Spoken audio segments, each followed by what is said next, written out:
नमस्ते सर्वांना. आता मुली आहेत म्हटल्यानंतर वेगवेगळ्या हेअरस्टाईल ट्राय करायलाच पाहिजे, शिकायलाच पाहिजे. पण काय करणार, आमच्या काव्या मॅडमची अजून तरी केस हवी तशी वाढलेली नाहीयेत. पण काव्याला एक वेणीच घालून हवी होती. मग काय आहे तशी ॲडजस्टमेंट करून वेणी घातलेली आहे. वाढतील हळूहळू. काव्या मॅडम खुश.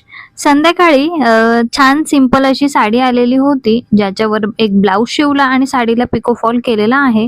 सिंपल अशी डिझाइन केलेली आहे. थोडंसं ब्लाऊजला लुक येण्यासाठी साडीतला कपडा यूज केलेला आहे. बाही फिश कट केलेली आहे आणि त्याला लाकडी बटन अटॅच केलेले आहे, जे खूप सुंदर वाटत होते. आणि पॅचवर्क पाहू शकता, आतल्या साईडने एकदम सफाईदार काम केलेलं आहे.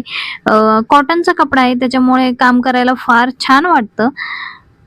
फिनिशिंग तुम्ही पाहू शकता. आणि संध्याकाळी त्यांनी छान असं फिश टँक क्लीन केलेलं आहे. क्लीन केलेलं फिश टँक पाहताना खूप छान वाटतं, फ्रेश वाटतं.